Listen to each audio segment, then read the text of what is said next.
Merhabalar, kanalıma hoş geldin. Bu kanalımın ilk konulu videosu. Merhabalar, böyle başlamıyorum. Şu an bacağımı tutacağım. Neden? Çok sahte bir gülüştü hiç beğenmedim. Merhabalar, kanalıma hoş geldin. Bu kanalımın ilk konulu videosu. Gülme.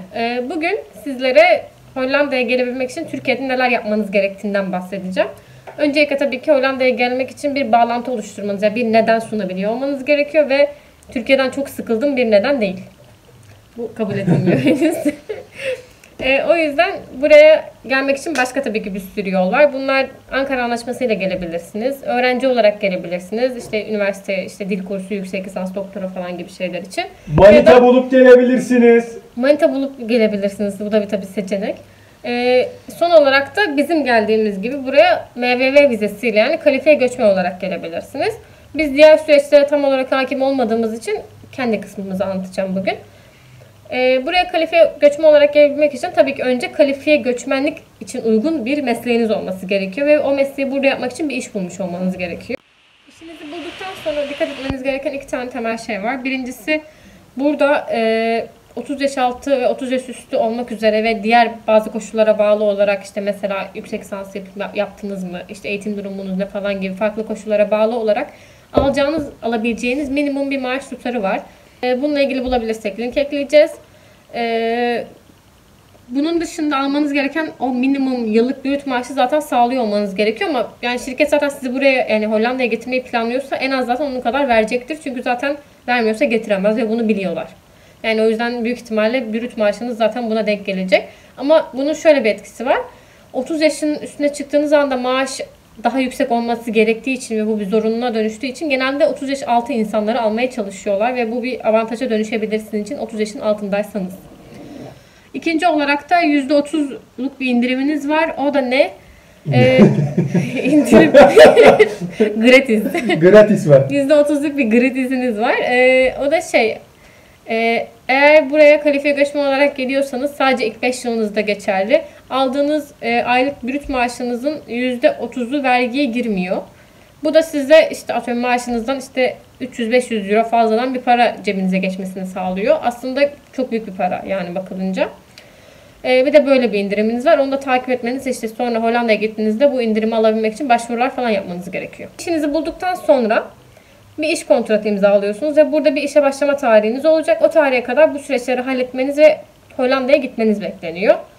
Ne kadar sürede vizeyi aldıktan sonra gidebiliyoruz?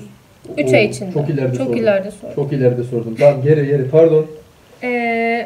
Bu şekilde Hollanda'ya o tarihe kadar gitmeniz gerekiyor. Bazı iş kontratlarında, ki bizimki de böyleydi, Hollanda'ya geldiğiniz an iş başlar gibi gözüktüğü için bu süreç hani serbest bırakılabiliyor. Bazılarında böyle bir net bir tarih olabiliyor ve o zamana kadar gelmeniz gerekiyor buraya. Sözleşmenizi de imzaladıktan sonra vizenize başvurma süreci artık başlıyor. Vizeye başvurmak için iki tane temel mantık var. Bir, kendi vizenize kendiniz başvurabiliyorsunuz. İki, şirketiniz sizin adınıza vizeye başvurabiliyor.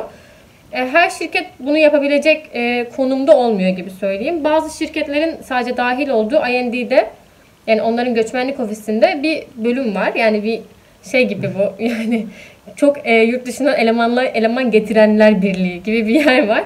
Oraya üye olan şirketler, yani daha büyük firmalar işte. Büyük firmalar, sıklıkla yurt dışından birilerini getirip yabancı insan çalıştıran firmalar ve örnek ver bakayım. Örnek Booking. Hemen vereyim. Tamam. O tarz büyük firmalarda iş bulduysanız büyük ihtimalle onlar sizin adınıza vizeye başvuracaktır. Bu şekilde hem siz çok ameleliyle bu işin uğraşmamış oluyorsunuz, hem de süreç daha hızlı sonuçlanıyor.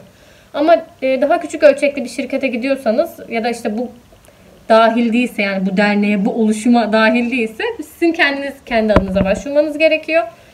Biz bu şekilde yaptığımız için buradan bahsedeceğim ki zaten diğerinde çok sizin bilmeniz gereken bir şey yok. Şirket sadece sizin adınıza başvuruyor ve sizden belirli evrakları istiyor. Siz sadece onları veriyorsunuz ve sonra vizeniz bir anda çıkıyor. Yani bu. Eğer siz yürütüyorsanız süreç tabii ki daha zor. Ama yine de ilk olarak şunu söyleyeceğim. Mutlaka bize göre yani destek alınması gereken bir süreç. Bir avukattan, işi bilen bir arkadaştan, artık kimse yani. kendi araştırmalarınızla yapmaya kalkarsanız büyük ihtimalle zorlanırsınız. Yanlış yapma ihtimaliniz de var. Kesinlikle. Yaptık çünkü oradan Biz biliyoruz. evet ilk başvurumuz reddedildi, oradan biliyoruz. Acı tecrübelerimi paylaştığım bir gündeyim. Evet. Sonra hazırlık süreci. İlk olarak bir vize başvuru formu dolduruyorsunuz. Hangi vize başvuru formunu seçmeniz gerektiği ile ilgili çeşitli siteler var. Onları aşağıya linkleyeceğiz. Onun dışında tabii bu konuda danışmanlık alırsanız en doğrusunu en kolay şekilde bulabilirsiniz. Doğru başvuru formunu doldurduktan sonra fotoğraf gerekiyor. Tabii ki onların kendi istedikleri ölçülerde fotoğraflar çektirmeniz gerekiyor.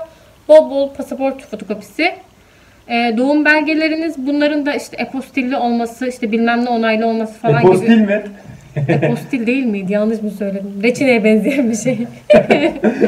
Öyle bir şey. Öyle bir şeyle onaylı falan olması gerekiyor. Yani orada da ayrı prosedürler var. Bunları da hallettikten sonra eğer bizim gibi evli olarak geliyorsanız tabii evlilik belgesi de gerekiyor. Bunlar temel belgeler. Yani temel belgeler neymiş? Başvuru formu, fotoğraf, pasaport, nüfus belgesi, bunlar temel. Evliyseniz evlilik belgesi bir de ekstra. Bu temel belgeleri hallettikten sonra Türkiye'deki konsolosluktan randevu alıp oraya başvurunuzu yapıyorsunuz. Oraya başvuru saatinden önce gidin. 12 saat falan önce gidin çünkü geceden orada yatın. Çünkü hiç çalışmıyorlar yani prensip olarak. Bir de kötü haber, haftada sadece salı perşembe çalışıyorlardı en son diye biliyorum. Onda da O böyle... koronadan dolayı da. Hani koronadan dolayı tabii ki, ama onda da hani böyle işte 2 saat 3 saat falan çalıştıkları için her şey böyle çok sarkıyor. Ama sonuç olarak randevunuzu alıp bir şekilde başvurunuzu yaptıktan sonra size onların söylemine göre bir hafta içinde ama bizim deneyimimize göre 1,5 ay içinde bir dönüş yanıtı geliyor. Bu yanıt hiçbir şey içermiyor. Bayağı bildiğiniz otomatik mesaj gibi bir şey. Gelen yanıtta sadece sizin bir bankaya bir ödeme yapmanız gerektiği söyleniyor ve işte bu ödemeyi yaptıktan sonra başvurunuzun dikkate alınacağı söyleniyor. Bir de sizden birkaç fotoğraf daha ve adli kaydınızla ilgili bir belgeyi doldurmanız gerektiği söyleniyor. O belgeyi dolduruyorsunuz, fotoğrafınızı falan da ekliyorsunuz. Ödemenizi de online olarak yaptıktan sonra süreciniz orada başlıyor. İnce bir nokta var. O da şu, IND yani oranın göçmenlik ofisi bu evrağı incelemeye başladıktan sonra bu kişinin gelişiyle ilgili ekstra belgeler isteyebiliyor. Mesela ne olabilir? Diplomanızın denkliği istenebilir. Bunun için burada bir denklik sürecine giriyorsunuz ve bu tabii her mesleğin denkliği Türkiye'den alınamayabilir bu arada. Eğer alabiliyorsanız da denklik için başvurmanız gerekiyor yine ve bunda hatırladığımız kadarıyla 100 euro, 150 euro gibi bir ücreti vardı. Abi o iş uzun sürüyor. Eğer başvurmayı düşünüyorsanız yani o 2 hafta 3 haftayı gözden çıkartın. Aynen, uzun süren bir işlem. Bunun dışında referans mektupları isteniyor. Daha önce çalıştığınız geçmiş deneyimlerinizde sizin yöneticiliğiniz yapmış kişilerden sizin adınıza referans isteniyor. Yani genel olarak anlaşılmak istenen şey gerçekten yeterince kalifiye misin? Gelmeye değer misin? gibi bir bakış açısı. Onun dışında tabii sizin mesleğiniz için işte kullandığınız bir sertifikanın oradaki onaylanmış hali, diplomanızın tasdikletilmiş hali ya da işte başka bir şeyinizi açıklayan sicil kaydınız vardır atıyorum. Onunla ilgili ekstra bir belge istenebilir. Bu tarz böyle bir ekstra belge istenebilecek bir sürece giriyorsun.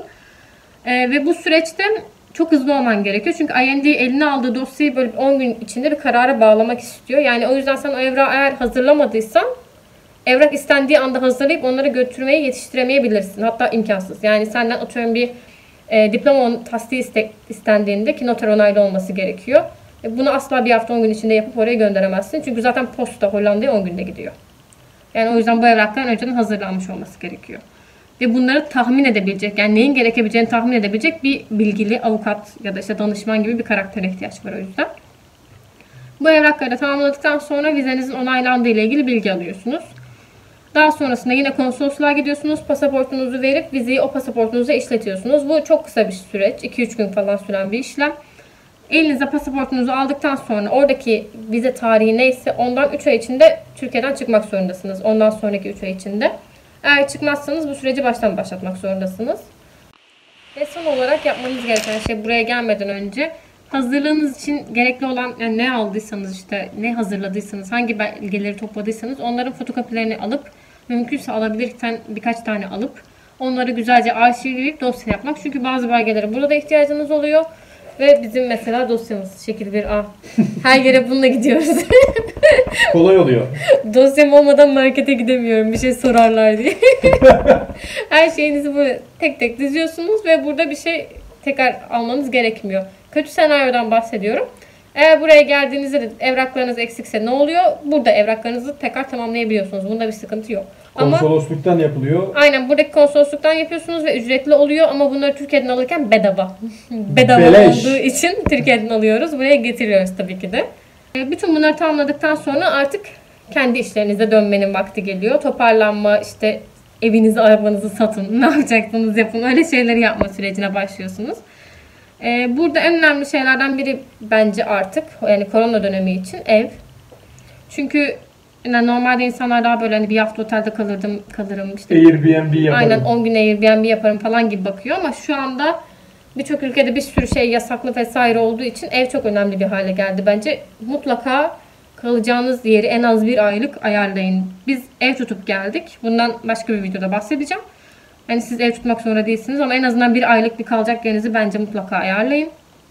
Çünkü yani sandığınız kadar rahat gezemeyebilirsiniz. Bir anda bir kural çıkıyor ve işte saat bilmem kaçtan sonra dışarı çıkmak yasak oluyor. Şurası kapanıyor falan, bir şeyler oluyor. O yüzden bence temkinli olmak için uygun bir zaman.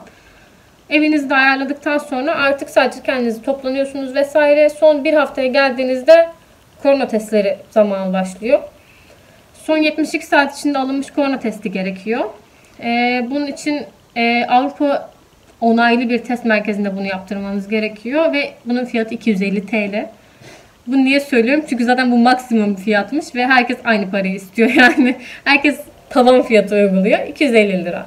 250 TL'yi veriyorsunuz. Sizin burnunuza bir tane çubuk sokuyorlar. Ne burnu be? Burundan başlıyor.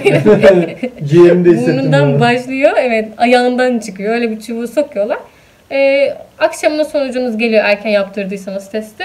Ertesi günde gidip belgenizi alıyorsunuz. O test yapıldıktan sonraki 72 saat içinde Türkiye'den çıkmanız gerekiyor. Hollanda için sadece söylüyorum. Diğer ülkeleri bilmediğim için. Artık hızlı testi yaptırmanız gerekiyor. Hızlı testi biz yaptırmadık. Biz gelirken gerekli olmadığı için. Ama öğrendiğim kadarıyla artık havalimanlarında yapılıyormuş. Hızlı testin de uçak kalkış saatinizden son 4 saat içinde alınmış olması gerekiyor. Ve hızlı testi de havalimanında yapılıp yaklaşık böyle 1 saatte 1,5 saatte sonuç veriyormuş. Yani son gelişmelere bakarak havalimanına yaklaşık 6 saat önce gitmeniz gerekiyor. Anladığım şey bu. Bütün bunları tamamladıktan sonra uçağınıza binip artık buraya geliyorsunuz. Bravo. Burada bir alkış. Gelmeyi başaranlara selam olsun. Pardon ya. Evet, sanırım bu konuyla ilgili söyleyeceklerim bu kadar. Videoyu sonuna kadar izlemeyi başaran ve bir dahakini izlemeyi planlayan herkese kalp gönderiyorum. Bunun kalbe benzemediğini iddia eden herkesi tek tek bulup dava edeceğim. Önceki videomu şuraya kocam koyacak. Koyamazsa onunla küseceğim. Çok teşekkür ediyorum dinlediğiniz için. Çok tatlısınız. Öpüyorum sizi. Çok tatlısınız ama abone olursanız daha tatlısınız. Abone ol, beğen, yorum yap.